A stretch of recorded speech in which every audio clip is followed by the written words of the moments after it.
Magluluto naman po tayo ng bopis. Lagyan ko na po ng mantika. Sunod po ay luya.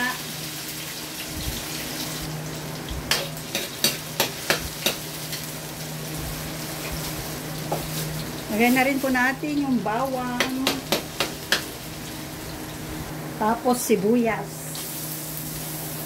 Yun.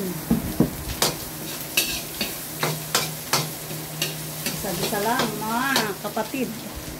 Dapat maraming mga ricado para hindi malansa yung ating lulutuin na bopis. Lagay na po natin yung ginayat-gayat na karne, yung laman loob. Tapos halo-haloin lang po natin.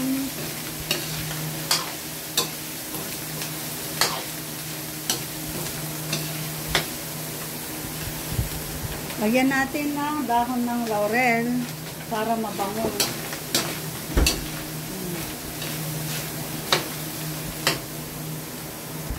Lagyan din po natin ng tomato paste. Yan.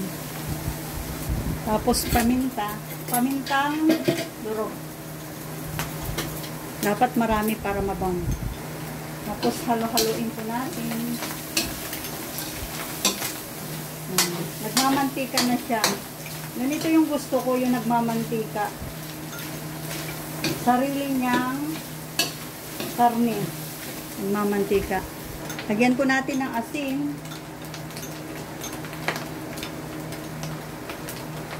Tapos bechin. Tapos halo-haloin po natin ulit.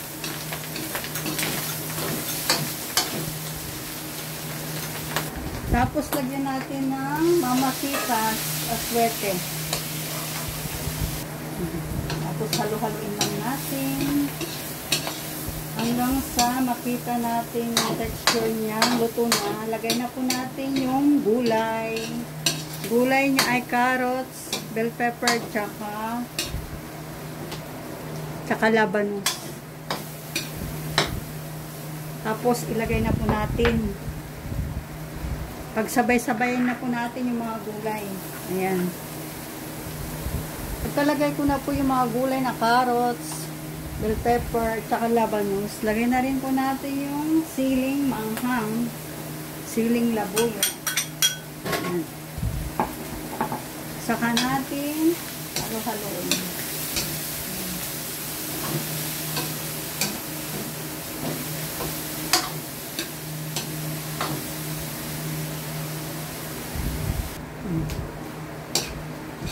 Madali lang po magluto ng bopis. Basta kumpleto po yung ricado.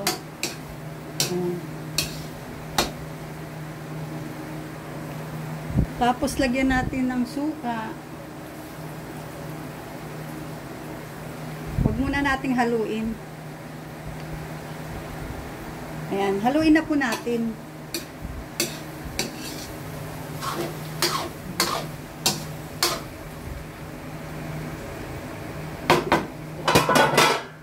Tapos, tikman po natin.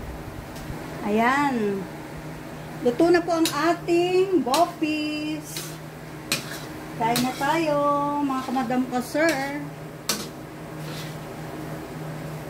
Masarap po ang bopis, lalo na pagmanghang. Ayan na po. Thank you for watching. Bye-bye.